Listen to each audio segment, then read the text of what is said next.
ഉഹുദ് യുദ്ധം കഴിഞ്ഞു. ആ യുദ്ധക്കളത്തിലിപ്പോൾ ആകെയുള്ളത് ദുഃഖവും നിശ്ശബ്ദതയുമാണ്.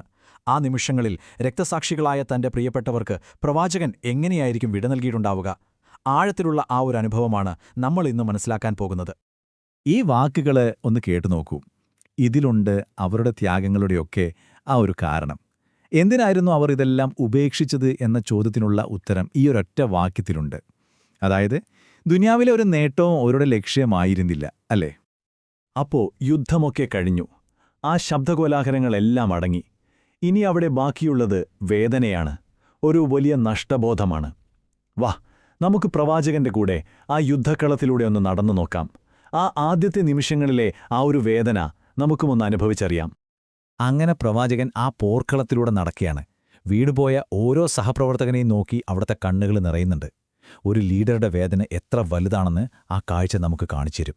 ഓരോ മൃതദേഹത്തിനരികിലൂടെ നടക്കുമ്പോഴും പ്രവാചകന്റെ ഹൃദയം ശരിക്കും പെടയുകയായിരുന്നു. അത് വെറുമൊരു യുദ്ധത്തിലെ നഷ്ടമല്ല, അല്ലേ? സ്വന്തം വീട്ടിലെ ആളുകളെ നഷ്ടപ്പെട്ട ആ ഒരു വേദനയായിരുന്നത്. ആ വലിയ ദുഃഖത്തിനിടയിലും പ്രവാചകനെ ശരിക്കും തളർത്തിക്കളഞ്ഞൊരു കാഴ്ചയുണ്ടായിരുന്നു. അതായിരുന്നു തന്റെ പ്രിയപ്പെട്ട പിതൃസഹോദരൻ ഹംസയുടെ മൃതദേഹം. ശത്രുക്കൾ അദ്ദേഹത്തിന്റെ ശരീരം വികൃതമാക്കിയിരുന്നു. അത് കണ്ടപ്പോൾ ശരിക്കും പ്രവാചകന്റെ ദുഃഖം നിയന്ത്രിക്കാനായില്ല. കാരണം അത് വെറുമൊരു അനുയായിയുടെ നഷ്ടമായിരുന്നില്ല, വളരെ പേഴ്സണലായ ഒരു നഷ്ടം കൂടിയായിരുന്നു. പക്ഷേ ഇത്രയും വലിയൊരു ദുരന്തത്തിനിടയിലും പ്രവാചകന്റെ മനസ്സിൽ ഒരു ആശ്വാസമുണ്ടായിരുന്നു. അതെന്താണെന്നറിയാമോ? അവർ മരിച്ചത് വെറുതെ ആയിട്ടില്ല എന്ന് അദ്ദേഹത്തിന് അറിയാമായിരുന്നു. അവർ ജീവൻ കൊടുത്തത് ഒരു വലിയ ലക്ഷ്യത്തിനു വേണ്ടിയാണ്, സത്യത്തിന്റെ പാതയിലാണ്. അതായിരുന്നു ആ ഒരൊറ്റ ആശ്വാസം. ഇനി നമ്മൾ ആ രക്തസാക്ഷികളുടെ കൂട്ടത്തിലെ ഒരാളിലേക്ക് ഫോക്കസ് ചെയ്യാണ്. അദ്ദേഹത്തിന്റെ കഥ ഈ സംഭവത്തിന്റെ തന്നെ ഹൃദയമാണ്. അതാണ് മുസ്അബ് ബിൻ ഉമൈർ. അദ്ദേഹത്തിന്റെ ജീവിതവും മരണവും നമുക്ക് പഠിക്കാൻ ഒരുപാട് കാര്യങ്ങൾ ബാക്കി വയ്ക്കുന്നുണ്ട്. അതെ, ആ വീണുപോയവരുടെ കൂട്ടത്തിൽ മുസ്അബ് ബിൻ ഉമൈറുമുണ്ടായിരുന്നു. ഈ ദുനിയാവിൽ നിന്ന് ഒരു പ്രതിഫലവും ആഗ്രഹിക്കാത്ത ഒരാൾ. ഒന്ന് ആലോചിച്ചു നോക്കൂ. ഭൗതികമായിട്ടൊന്നും വേണ്ട, അള്ളാഹുവിന്റെ തൃപ്തി മാത്രം മതി എന്ന് വിചാരിച്ച് ജീവിച്ച ഒരു മനുഷ്യൻ. അദ്ദേഹത്തിന്റെ ആ ത്യാഗം, ആ വിശ്വാസം, അതിന്നും നമുക്കൊരു വലിയ ഇൻസ്പിറേഷനാണ്. അപ്പോൾ ഇവിടെ നമ്മൾ ഷഹീദ് എന്ന വാക്ക് ഉപയോഗിക്കുന്നുണ്ടല്ലോ, അതിന്റെ അർത്ഥം എന്താണെന്ന് പെട്ടെന്നൊന്ന് പറയാം. ഇസ്ലാമില് ദൈവത്തിന്റെ മാർഗത്തിൽ മരിക്കുന്ന ആൾക്കാണ് ഷഹീദ് അഥവാ രക്തസാക്ഷി എന്ന് പറയുന്നത്. അവർക്ക് പരലോകത്ത് വലിയൊരു സ്ഥാനമാണ് വാഗ്ദാനം ചെയ്തിട്ടുള്ളത്. അപ്പോൾ അവർ വെറുതെ മരിച്ചുപോയവരല്ല, മറിച്ച് വലിയൊരു പദവി കിട്ടിയവരാണ്. ഇനി ആ രംഗമൊന്ന് മനസ്സിൽ കാണൂ. അദ്ദേഹത്തിന്റെ മൃതദേഹം ഖബറടയ്ക്കാൻ സമയമായി. കഫൻ ചെയ്യാൻ, അതായത് പുതപ്പിക്കാൻ നോക്കുമ്പോൾ ആകെ കയ്യിലുള്ളത് ഒരു ചെറിയ തുണിക്കഷ്ണം മാത്രം. അദ്ദേഹം ഈ ലോകത്തുനിന്ന് എന്തുമാത്രം ഒഴിഞ്ഞു നിന്നു എന്നതിന് ഇതിലും വലിയൊരു തെളിവ് വേണോ? അവര് ആകെ വിഷമത്തിലായി. കാരണം ആ തുണികൊണ്ട് തല മറയ്ക്കാൻ നോക്കിയാൽ കാല് പുറത്താവും. ശരി, എന്നാൽ കാല് മറയ്ക്കാമെന്ന് വെച്ചാലോ തലയും പുറത്തു കാണും. എന്തൊരു അവസ്ഥയാണല്ലേ! ഇത് ശരിക്കും അദ്ദേഹത്തിന്റെ ജീവിതത്തിന്റെ ഒരു നേർക്കാഴ്ചയാണ്. അപ്പോൾ എന്തു ചെയ്യണമെന്നറിയാതെ നിൽക്കുമ്പോഴാണ് പ്രവാചകൻ ആ ഒരു പരിഹാരം പറയുന്നത്. അവിടുന്ന് പറഞ്ഞു, ആ തുണി കൊണ്ട് തലമറയ്ക്കൂ, എന്നിട്ട് കുറച്ച് പുല്ലെടുത്ത് കാലുകൾ മൂടും. എത്ര ലളിതമായ വിനയമുള്ള ഒരു പരിഹാരം അല്ലേ! ആ നിമിഷത്തിന് ഏറ്റവും ചേർന്ന വാക്കുകൾ. ഇനിയാണ് ഈ സംഭവത്തിലെ ഏറ്റവും ഇമോഷണലായൊരു ഭാഗം. മുസാബിന്റെ മൃതദേഹത്തിനടുത്ത് പ്രവാചകൻ നിൽക്കുകയാണ്. അതൊരു നേതാവ് അനുയായിയെ നോക്കി നിൽക്കുന്ന പോലെയല്ല, അതിലും ആഴത്തിലുള്ള ഓർമ്മകൾ നിറഞ്ഞൊരു വിടവാങ്ങലായിരുന്നു അത്. നിങ്ങൾക്കറിയാമോ, മുസബ് വെറും ഒരാളായിരുന്നില്ല. ഇസ്ലാമിന്റെ ആദ്യത്തെ അംബാസഡർ, അതായത് ആദ്യത്തെ പ്രതിനിധിയായി പ്രവാചകൻ അയച്ച ആളായിരുന്നു അദ്ദേഹം. അപ്പോൾ അങ്ങനെയുള്ള ഒരാളുടെ മൃതദേഹത്തിന് മുന്നിൽ നിൽക്കുമ്പോൾ പ്രവാചകന്റെ കണ്ണുകളിൽ സ്നേഹവും വേദനയും ഒരുപോലെ നമുക്ക് കാണാമായിരുന്നു. അങ്ങനെ നിന്നുകൊണ്ട് പ്രവാചകൻ ഖുറാനിലൊരു വചനമോദി.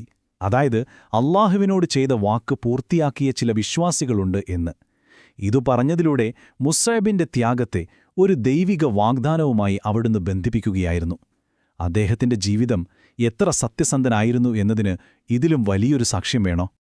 ആ സമയത്ത് പ്രവാചകന്റെ മനസ്സിലൂടെ കടന്നുപോയൊരു ചിന്തയുണ്ടായിരുന്നു, ഒരു താരതമ്യം. ഒരു കാലത്ത് മക്കയിൽ ഏറ്റവും നല്ല ഡ്രസ്സ് ധരിച്ച് ഏറ്റവും നല്ല രീതിയിൽ പെരുമാറിയിരുന്ന ആളാണ് മുസാബ്.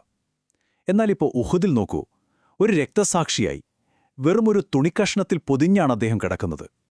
ആ ഒരു ചിന്തയിൽ നിന്നാണ് പ്രവാചകന്റെ ഹൃദയത്തിൽ നിന്നും ആ വാക്കുകൾ വന്നത്.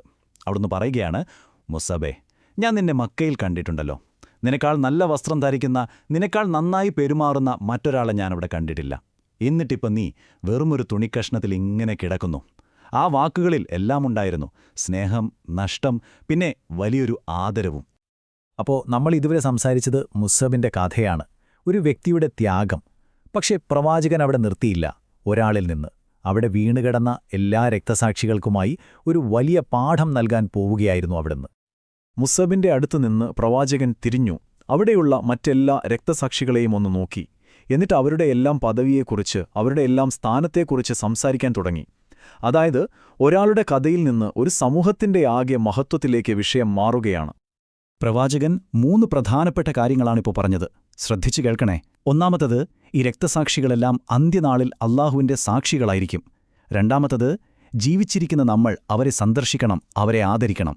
ഇനി മൂന്നാമത്തതാണ് ഏറ്റവും ഇൻട്രസ്റ്റിംഗ്. നമ്മൾ നൽകുന്ന സലാമിന്, ആ അഭിവാദ്യത്തിന് അന്ത്യനാൾ വരെ അവർ മറുപടി നൽകിക്കൊണ്ടിരിക്കും. അവസാനിക്കാത്ത അഭിവാദ്യം.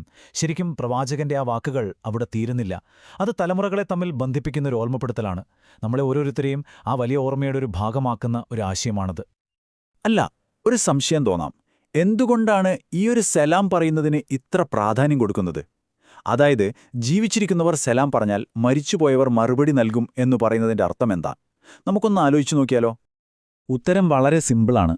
ഇതൊരു ബന്ധമുണ്ടാക്കുകയാണ്.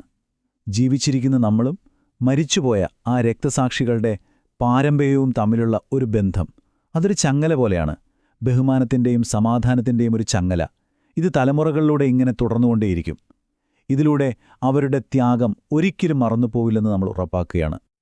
അപ്പോൾ നമുക്ക് ഈ ആദരവുള്ള വാക്കുകളോടെ ഇത് അവസാനിപ്പിക്കാം. നമ്മൾ ഈ സലാം പറയുമ്പോൾ ഒന്നോർക്കണം, 1400 വർഷങ്ങൾക്ക് മുൻപ് നടന്ന ആ വലിയ ത്യാഗത്തെയാണ് നമ്മൾ ഓർക്കുന്നത്. ആ സമാധാനത്തിന്റെ സന്ദേശത്തെയാണ് നമ്മൾ ഏറ്റുവാങ്ങുന്നത്. അങ്ങനെ ആ ഓർമ്മയിലൂടെ നമ്മളും ആ വലിയ ശൃംഖലയുടെ ഒരു കണ്ണിയായി മാറുകയാണ്.